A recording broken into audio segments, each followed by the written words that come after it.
Bonjour à tous, j'espère que vous allez bien. Alors aujourd'hui j'avais envie de vous présenter un auteur suédois que j'ai découvert récemment. J'ai lu 4 livres de cet auteur et j'avais envie de vous partager mes lectures. Il s'agit de Per Lagerkvist et donc dans cette vidéo je vais vous parler un petit peu de ses lectures, de ce que j'en ai pensé et voilà. Donc cette vidéo va se dérouler en plusieurs étapes. Tout d'abord je vais faire une biographie rapide de l'auteur. Puis je vais vous parler des 4 livres que j'ai lus sur cet auteur. Et enfin, on va terminer par une petite discussion.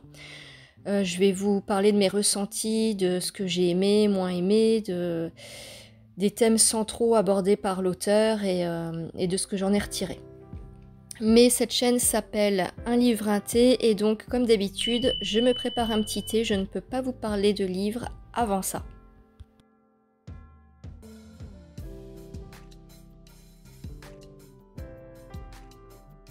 Et pour aujourd'hui, ce sera une infusion de pétales de souci. J'ai acheté cette tisane en pharmacie. Je vous laisse regarder les bienfaits de ce produit juste là. Biographie rapide de Per Lagerkvist. Alors, c'est un auteur suédois qui est né en 1891 et mort en 1974 à l'âge de 83 ans. Il est romancier, poète, dramaturge et c'est l'une des principales figures littéraires suédoises de la moitié du XXe siècle. Il a été membre de l'Académie suédoise en 1940 et a reçu le prix Nobel de littérature en 1951. Il est le dernier d'une famille de 7 enfants. Son père est employé des chemins de fer. Il vit dans un environnement rural et une atmosphère très religieuse. Il reçoit une éducation chrétienne protestante. Et vous allez voir que ce petit détail est très important parce que ça va marquer son œuvre.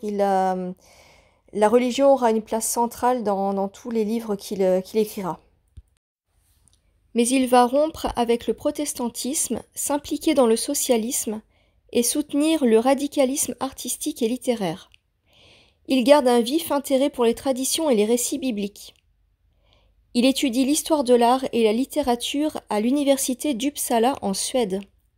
En 1913, il passe 1 an à Paris où il s'intéresse au cubisme et à l'expressionnisme. Pendant la Première Guerre mondiale, il vit à Copenhague où il écrit notamment ses premières pièces de théâtre.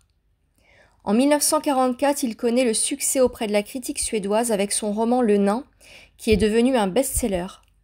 Et en 1950, il obtient une reconnaissance mondiale avec Barabbas, qui a été adapté 2 fois au cinéma. Entre 1956 et 1964, il va écrire plusieurs romans, La Sibylle, La mort d'Ahasverus, Le pèlerin sur la mer et La Terre sainte, qui ont tous pour thème une quête spirituelle et les liens qu'entretiennent les hommes avec Dieu. Il meurt près de Stockholm en 1974.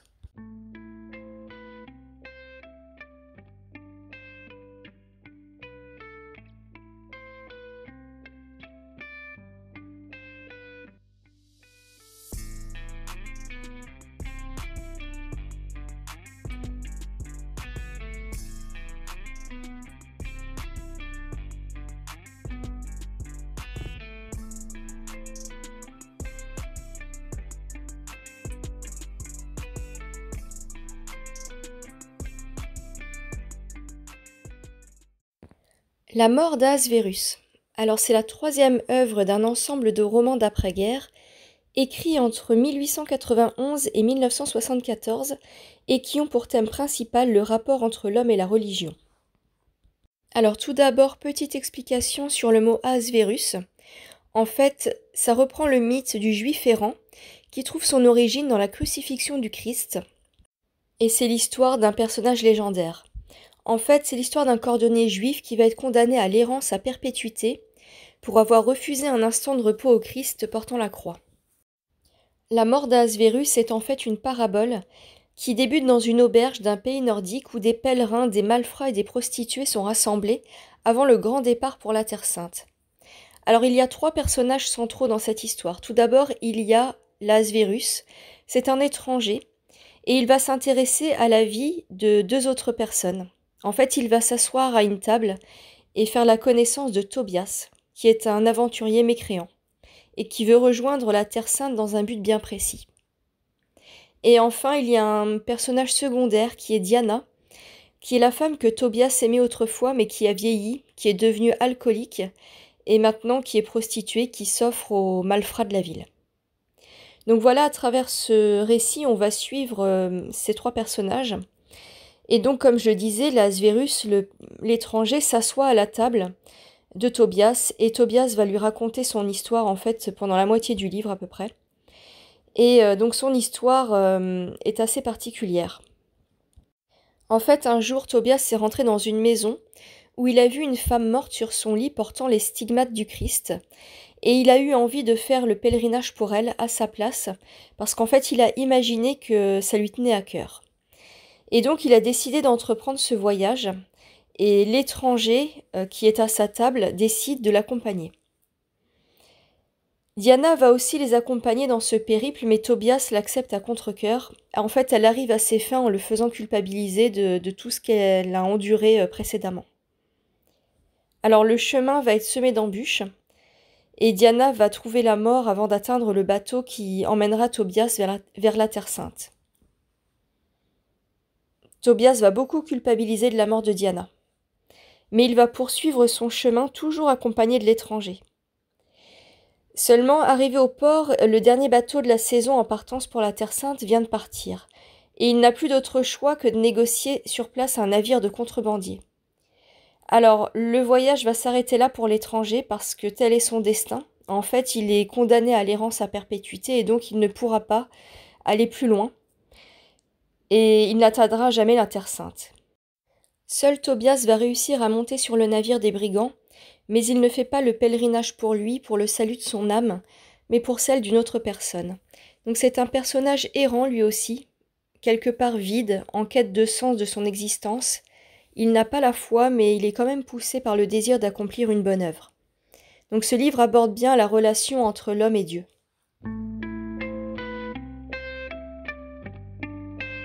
Alors ensuite, j'ai lu Pèlerin sur la mer, qui a été écrit 2 ans plus tard en 1962, et donc c'est la suite de la mort d'Ahasverus. On suit toujours les aventures de Tobias, et il a donné tout ce qu'il possédait pour monter à bord du navire des brigands. Il va intriguer un des marins car, selon lui, il ne ressemble pas du tout à un pèlerin. Il n'en a pas les attributs habituels. Il va donc le questionner, vouloir en savoir plus sur sa vie, mais Tobias va rester très secret, mystérieux, et ne rien dévoiler. La vie à bord n'est vraiment pas facile et on sent un climat très angoissant. Tobias est plongé dans un univers violent où la contrebande, le vol et le meurtre sont leur quotidien. Mais sur le bateau, il va faire la connaissance de Giovanni et se lier d'amitié avec lui. Il va lui conter son histoire. C'est un ancien prêtre. Un jour, Giovanni reçoit une femme qui veut se confesser. Ils sont tous les deux dans l'isoloir et ils ne se voient pas. Enfin, Giovanni arrive à peine à deviner le visage de la femme, car elle porte un voile. Et donc la femme va lui confesser qu'elle aime un homme en secret. Mais son amour est interdit et impossible car c'est une femme mariée. Donc elle revient plusieurs fois se confesser et Giovanni va tomber sous son charme. Il va profiter de la pénombre pour se faire passer pour l'amant tant désiré et va abuser de cette femme. Mais le mystère reste entier sur l'identité de l'homme que la femme aime, au point que le lecteur se demande s'il n'a jamais existé. Alors dans ce livre, on suit en fait la quête de l'amour parfait. On peut faire le parallèle entre la quête de l'amour et la quête vers la Terre Sainte. Et dans les deux cas, le chemin a l'air long et semé d'embûches pour y parvenir. Et le voyage a l'air plus intéressant que l'aboutissement du voyage en lui-même. Donc c'est la quête de l'amour de Dieu, la quête amoureuse. Et l'amour parfait est idéalisé parce qu'en fait, il y a une passion qui naît dans l'isoloir et qui retombe un petit peu comme un soufflet de fromage quand le but est atteint. Enfin, de la part de Giovanni en tout cas. Et donc Giovanni a quitté les ordres et se retrouve sur un navire avec des brigands. Donc on peut dire qu'il s'est détourné du chemin de la foi, de la droiture, et qu'il a préféré la passion à la raison, et cela l'a conduit à sa perte. Donc il a tourné le dos à Dieu et se retrouve dans une situation assez critique.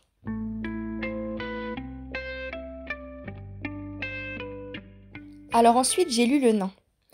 Ici, on va être plongé dans l'histoire d'une cour de la Renaissance italienne, où on va suivre l'histoire d'un nain acariâtre qui est au service d'un prince qui l'adule.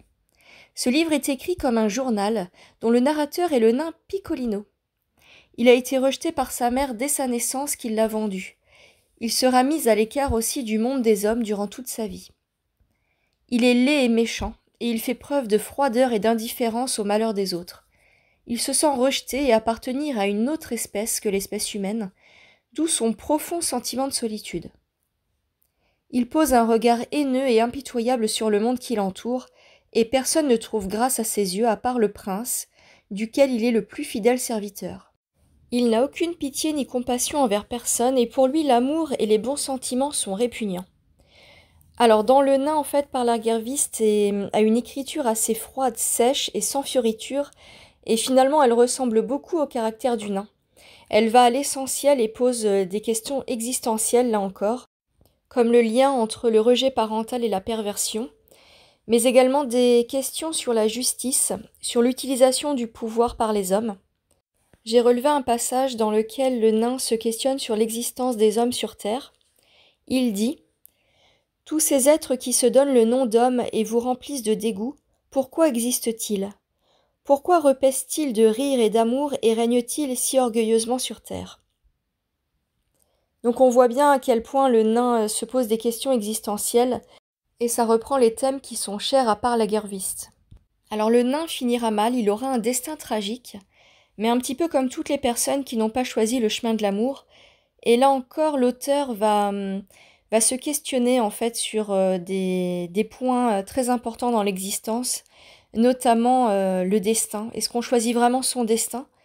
Est-ce que le nain a choisi d'être nain, d'être rejeté par sa mère, conspué par les hommes et relégué au rang de serviteur à cause de sa petite taille ? On va se demander en fait si une personne qui n'a jamais reçu d'amour comme le nain peut en donner. Quand un cœur n'est pas arrosé et abreuvé d'amour, est-ce qu'on peut donner en retour ? Et donc c'est toutes ces questions que se pose par Lagerviste à travers cet ouvrage.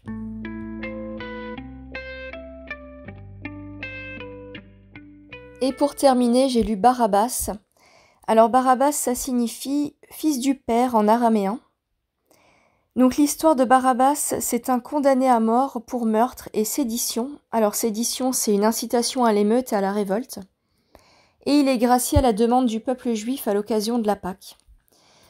Et donc c'est Jésus qui sera crucifié à sa place. En fait, c'est un personnage historique qui a réellement existé.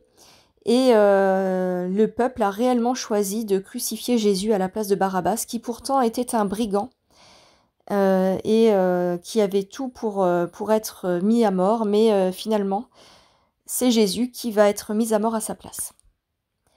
Et donc le supplice de Jésus va le marquer à tout jamais, le hanter, le bouleverser, et c'est à partir de ce jour qu'il va cheminer vers Dieu et entrer dans une quête de la foi. Et donc on va suivre son histoire dans les ruelles de la Jérusalem antique, de la porte de David jusqu'au mont Golgotha, lieu de la crucifixion de Jésus.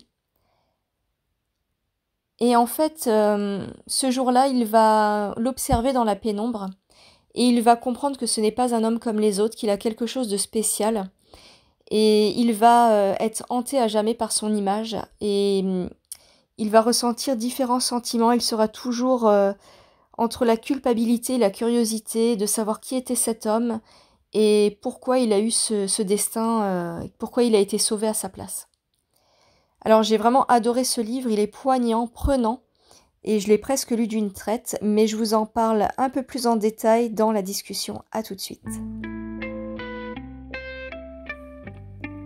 Alors, globalement, j'ai beaucoup aimé ces 4 livres, mais avec un coup de cœur, vous l'aurez compris, pour Barabbas. Je trouve qu'il a un truc en plus, en tout cas, il m'a touché davantage. J'ai trouvé le destin de cet homme incroyable et il a vécu quelque part une relation unique avec le Christ.